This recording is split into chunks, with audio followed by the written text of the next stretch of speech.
MA semester 1ના વિદ્યાર્થીઓ, તમારે ગુજરાતી વિવેચનનું એક પેપર આવે છે, પેપર નંબર 3, જેમાં નર્મદ, નવલરામ, રમણભાઈ નીલકંઠ અને બક્કર ઠાકોર, બળવંતરાય, કલ્યાણરાય ઠાકોર, આટલા 4 વિવેચક તમારે કરવાના હોય છે.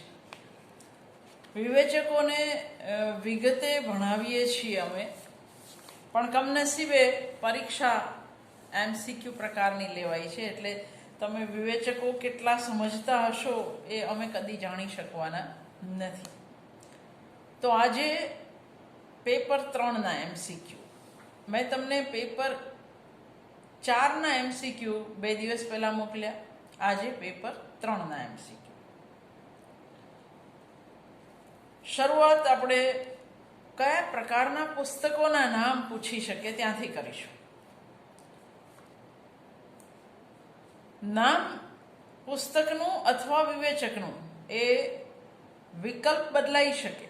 આપણને સાચો જવાબ ખબર હોવી જોઈએ, તો વિકલ્પની અંદર આપણે ગોટાળો કરીએ નહીં.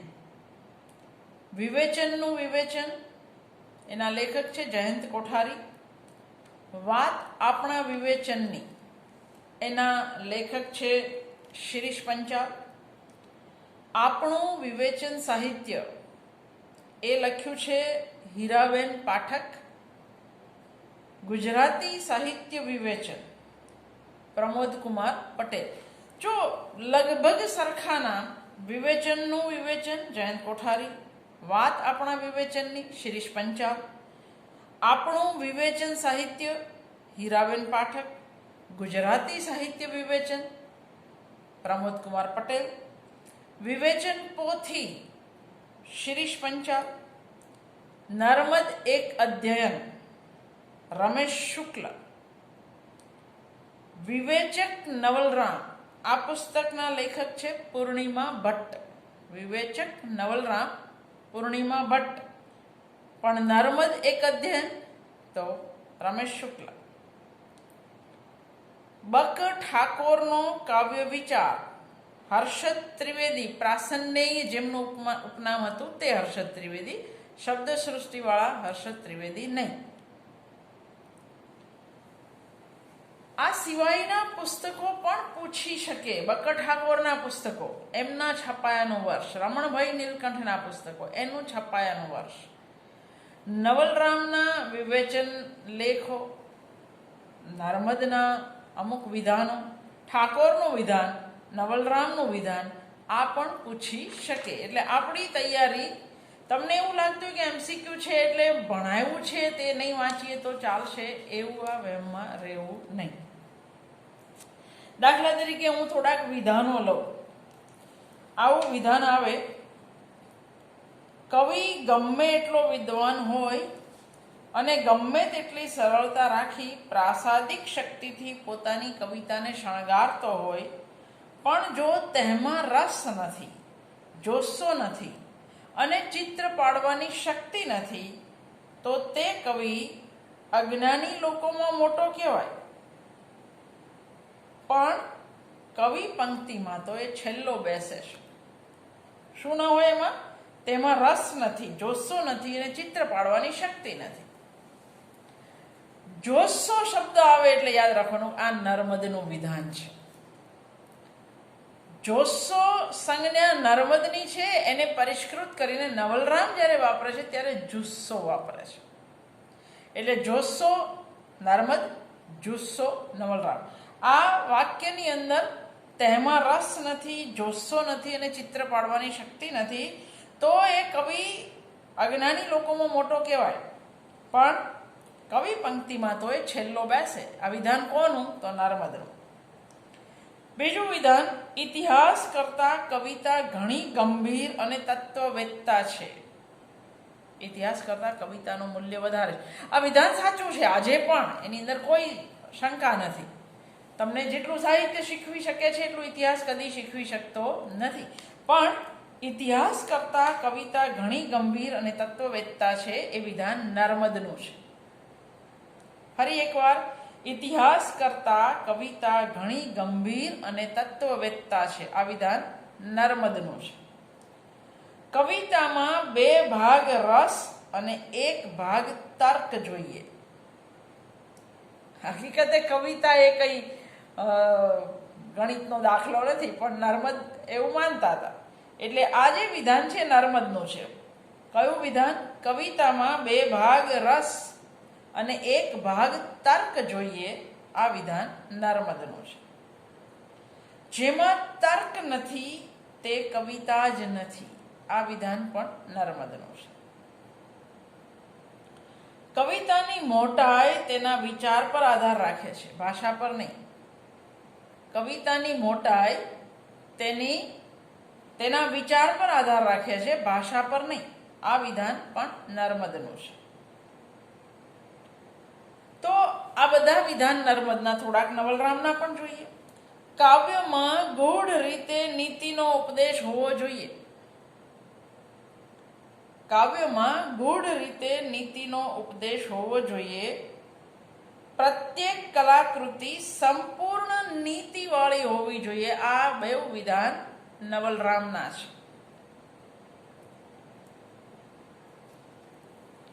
હજુ આગળ જઈએ. કરણ ઘેલો યાદી અને અનુભવના ખજાનામાંથી ઉત્પન્ન થઈ છે, પ્રાસાદિક શક્તિથી નહીં.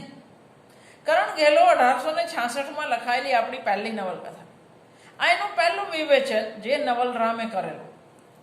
કરણ ઘેલો યાદી અને અનુભવના ખજાનામાંથી ઉત્પન્ન થઈ છે, પ્રાસાદિક શક્તિથી નહીં. આ વિધાન કોનું છે? નીચે લખ્યું ગોવર્ધનરામ, રમણલાલ જોશી, નવલરામ, રાવી પાઠક. આપણો જવાબ હોય નવલરામ. હજુ આગળ વિધાન જોઈએ. તર્ક એ વ્યાસ અને વાલ્મીકીનો જેમાંથી ગર્જના કરતા પ્રૌઢ ઇતિહાસો નીકળ્યા. તર્ક એ વ્યાસ અને વાલ્મીકીનો જેમાંથી ગર્જના કરતા પ્રૌઢ ઇતિહાસો નીકળ્યા. આ વિધાન કોનું? તો આ વિધાન પણ નવલરામનું. આપણને નીચે ભલે આનંદ શંકર, ધ્રુવ, બાકર, ઠાકોર, રમણભાઈ, નીલકંઠ, નર્મદ બધા જ વિકલ્પ આપ્યા, પણ આ વિધાન નવલરામનું છે.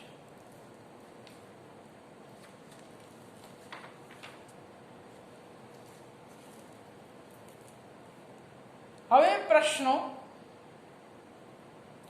ગુજરાતીમાં આદ્ય વિવેચક કોને કહેવામાં આવે છે? તમને નીચે નામ આપ્યા છે: દલપતરામ, નર્મદ, નંદશંકર, નવલરામ. વિવેચન શરૂ નર્મદે કર્યું.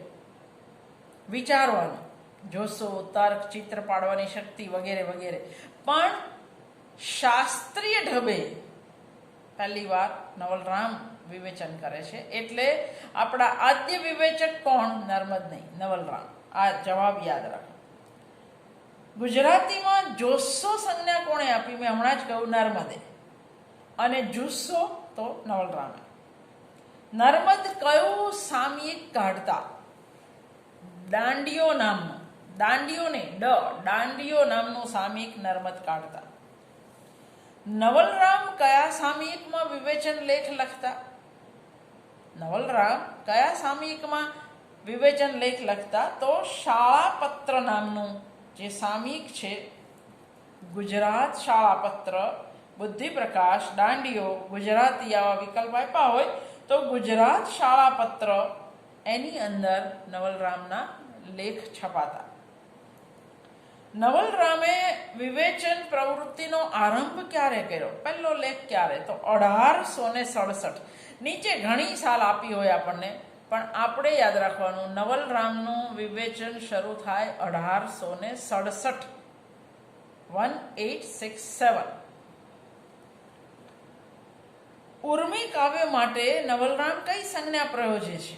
જુદા જુદા રમણભાઈ જુદી સંજ્ઞા આપશે, પછીના લોકો જુદી સંજ્ઞા આપશે.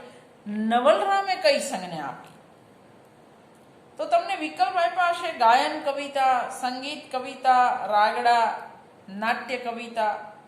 તો જવાબ છે ઉર્મી કાવ્ય માટે નવલરામ ગાયન કવિતા સંજ્ઞા પ્રયોજે છે. ગાયન કવિતા. ગોવર્ધનરામ ત્રિપાઠીએ 1891માં નવલ ગ્રંથાવલીના ભાગ 1 થી 4 પ્રગટ કરાવેલા. ગોવર્ધનરામ ત્રિપાઠીની મદદથી જે થયું એ 1800 ને તમને એવું પૂછે 1891માં નવલ ગ્રંથાવલીના ભાગ 1 થી 4 કોની મદદથી પ્રગટ થયેલા? તો ગોવર્ધનરામ ત્રિપાઠીથી. અથવા ગોવર્ધનરામ ત્રિપાઠીએ નવલ ગ્રંથાવલીના ભાગ 1 થી 4 ક્યારે પ્રકાશિત કરાવેલા? તો જવાબ આવે 1851. રાઈટ. 1937માં નરહરી પરીખ ફરીથી આ ગ્રંથ પ્રગટ કરે છે. એટલે નવલ ગ્રંથાવલી નરહરી પરીખ દ્વારા કઈ સાલમાં પ્રગટ થાય? તો 1937. એવું પૂછે કે 1937માં નવલ ગ્રંથાવલીના 1 થી 4 ભાગ કોની મદદથી પ્રગટ થયા? તો નરહરી પરીખ. નવલરામ વિવેચન કરતા એમાં સૌથી વધારે વિવેચન એમણે કયા સાહિત્ય સ્વરૂપનું કર્યું? વાર્તા તો એમના સમયે હતી નહીં એટલે આપણે નહીં ગણીએ, પણ કવિતા, નાટક, નવલકથા, આખ્યાન શેમનું એમણે સૌથી વધારે વિવેચન કર્યું? તો જવાબ આવશે નાટક. નવલરામે સૌથી વધારે નાટકો વિશે વાત કરી. નર્મદના જે ગ્રંથો હતા એનું શાસ્ત્રીય સંપાદન કોણે કર્યું? આપણા સુરતના જ એક બહુ જ મોટા વિદ્વાન, જેને વીર નર્મદ દક્ષિણ ગુજરાત યુનિવર્સિટીએ ડીલીટની પદવી આપેલી, એ ડૉક્ટર રમેશ શુક્લ. નર્મદના તમામ ગ્રંથોનું શાસ્ત્રીય સંપાદન કયા વિદ્વાને કર્યું? નીચે આપ્યું હોય નરેશ શુક્લ, મહેશ શુક્લ, જયદેવ શુક્લ, રમેશ શુક્લ. જવાબ આવે રમેશ શુક્લ. ગુજરાતી વિવેચનમાં કલાત્મક એકતા અને આકૃતિવાદના પુરસ્કર્તા કોણ? પહેલી વાર આકારની કોણે વાત કરી ગુજરાતી વિવેચનામાં? તો નવલરામ. કઈ સંજ્ઞા દ્વારા કર્યું? ખંડ લહેરી અને અખંડ લહેરી. એટલે એવું પણ પૂછે કે ખંડ લહેરી અને અખંડ લહેરી સંજ્ઞા નીચેનામાંથી કયા વિવેચકે આપી? નર્મદ, દલપત, રમણભાઈ, નવલરામ. તો નવલરામે ખંડ લહેરી અને અખંડ લહેરી સંજ્ઞા આપી અને એના દ્વારા એણે પહેલી વાર આકૃતિવાદ અથવા તો કલાત્મક એકતાની વાત કરી. એટલે એક જ સવાલમાંથી 4 સવાલ પૂછી શકે પૂછનારા.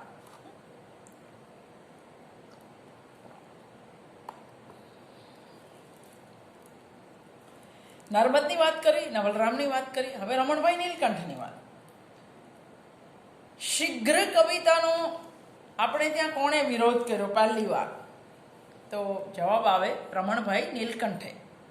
એમણે કહ્યું કે જો ક્રૂર દયા હોય તો જ શીઘ્ર કવિતા હોય. દયા કદી ક્રૂર ના હોઈ શકે, તો કવિતા કદી શીઘ્ર ના હોઈ શકે. આ એમનો કાવ્યાનંદ નિબંધ એ કોનો છે? તો રમણભાઈ નીલકંઠનો. ક્યારે લખ્યો? 1901માં. કાવ્યાનંદ નામનો નિબંધ રમણભાઈ નીલકંઠ 1901માં. કવિતા અને સાહિત્ય આ ગ્રંથ કોનો છે? તો રમણભાઈ નીલકંઠનો. ક્યારે છપાયો? શોધજો. કવિતા અનુકરણ કરે છે પણ કલ્પના માટે અનુકરણ કરે છે. આ વિધાન કોનું છે? તો રમણભાઈ નીલકંઠનો. રમણભાઈ નીલકંઠની દ્રષ્ટિએ ખરેખરી કવિત્વ રીતિ કઈ? વિકલ્પ આપ્યા હોય શબ્દ રીતિ, વાક્ય રીતિ, ભાવદર્શન રીતિ અને ખાલી રીતિ આપ્યું હોય. તો રમણભાઈ નીલકંઠની દ્રષ્ટિએ ખરેખરી કવિત્વ રીતિ એટલે ભાવદર્શન રીતિ. આપણને શબ્દ રીતિ, વાક્ય રીતિ, કવિત્વ રીતિ, ભાવદર્શન રીતિમાં ભાવદર્શન રીતિ એ સાચો જવાબ છે એ આપણને ખબર હોવી જોઈએ.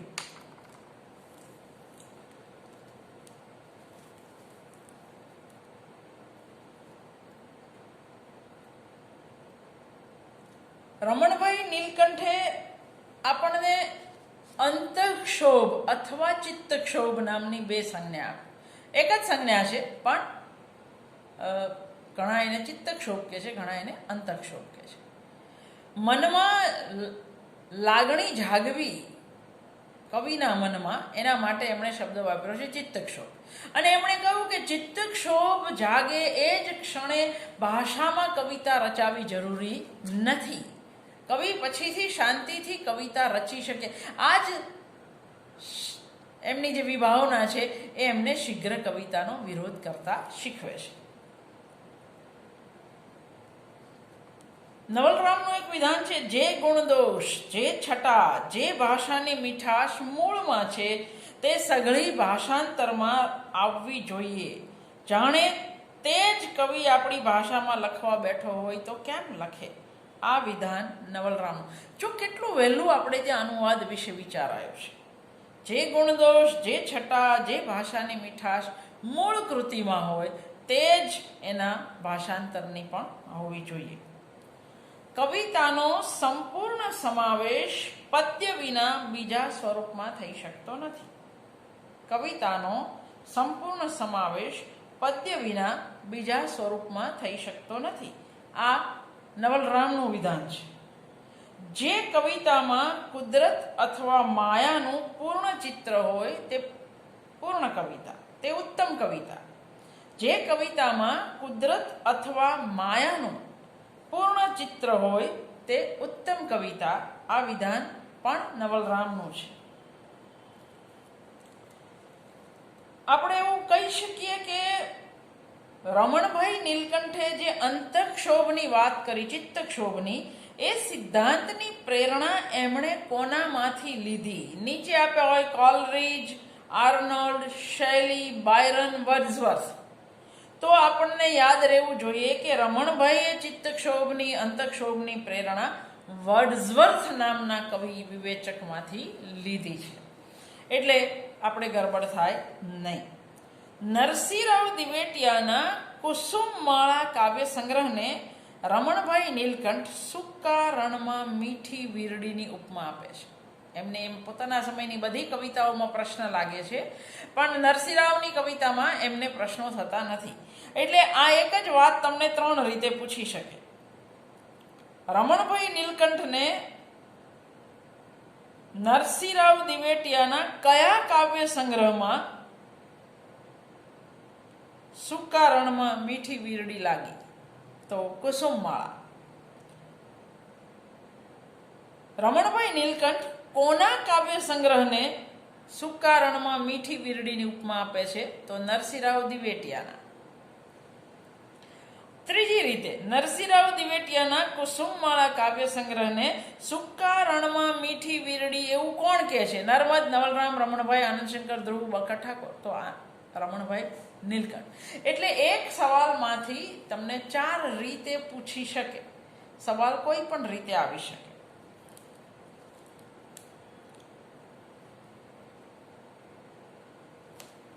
ચિત્તક્ષોભ આવી ગયું, અંતઃક્ષોભ આવી ગયું. હજુ એક સંજ્ઞા એમને સ્વાનુભવ રસિક અને સર્વાનુભવ રસિક.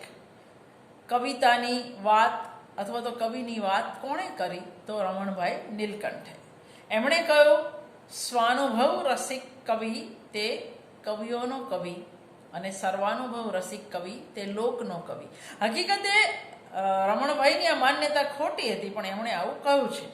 એટલે લોકનો કવિ કયો? સર્વાનુભવ રસિક. કવિઓનો કવિ કયો? રમણભાઈની દ્રષ્ટિએ તો સ્વાનુભવ રસિક. કાવ્યાનંદ નિબંધ ક્યારે લખ્યો? 1901 કોણે લખ્યો? રમણભાઈ નીલકંઠે.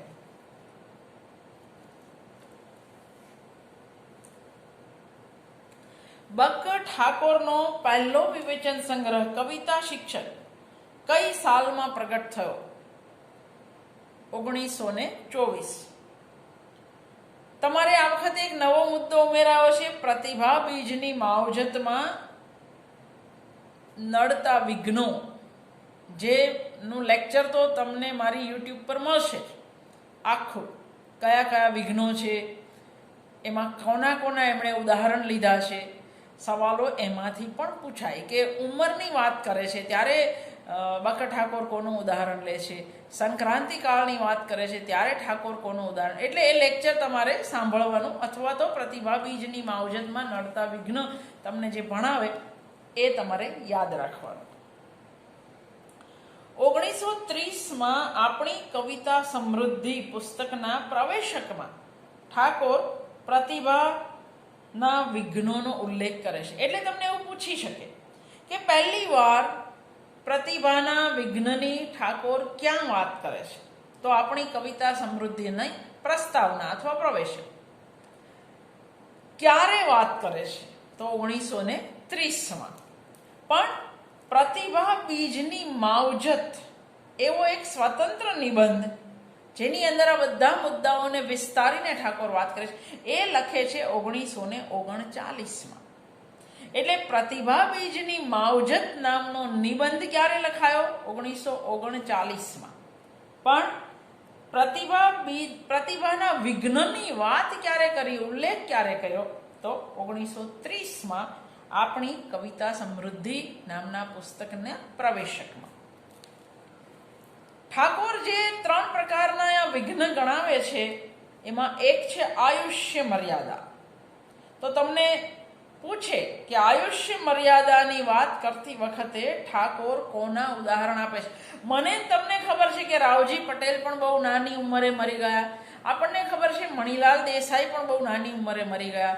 કેતન મુનશી પણ 28 વર્ષની ઉંમરે મરી ગયા. પણ ઠાકોર કોનું ઉદાહરણ આપે છે? તો ઠાકોર 3 ઉદાહરણ આપે છે. કલાપી જે બહુ નાની ઉંમરે ગયા, મલયાનીલ જે વાર્તાકાર, અને ગજેન્દ્ર બુચ. આ 3 ઉદાહરણ ઠાકોર આપે છે. હવે તમારા વિકલ્પમાં એવું આપ્યું હોય કે કલાપી અથવા ગજેન્દ્ર બુચ લખ્યું છે, કોઈ એક વિકલ્પ, અને પછી રાવજી, મણિલાલ દેસાઈ, કેતન મુનશી વગેરે આપ્યા હોય તો તમારો જવાબ ગજેન્દ્ર બુચ છે. કારણ કે ઠાકોરે આ 3 જ નામ આપ્યા છે, બાકીના નામો ઠાકોરે આપ્યા નથી. ઠાકોરની દ્રષ્ટિએ પ્રતિભા બીજની માવજતમાં કયું વિઘ્ન નડે? હવે નીચે આપ્યું હોય જ્ઞાન મર્યાદા, આર્થિક મર્યાદા, અનુભવ મર્યાદા અને આયુષ્ય મર્યાદા. તો ઠાકોરની દ્રષ્ટિએ આયુષ્ય મર્યાદા એ પ્રતિભા બીજનું નડતું વિઘ્ન છે. એટલે આપણને એ યાદ રહે. ઠાકોરના પુસ્તકો કવિતા શિક્ષક, નવી કવિતા વિશે વ્યાખ્યાનો, લિરિક, 75 હવે આ બધા પુસ્તકોની સાલવારી પૂછે તો સાલવારી તમારે કોષની અંદર અથવા ઇતિહાસની અંદર શોધવી પડે.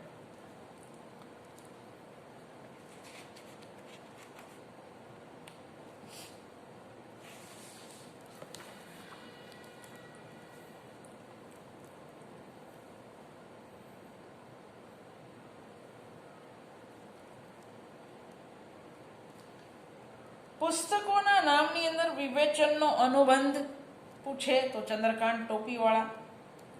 તમને એવું પૂછે કે ગુજરાતી વિવેચનમાં કલાત્મક એકતાની વાત કોણે કરી? તો નવલરામ.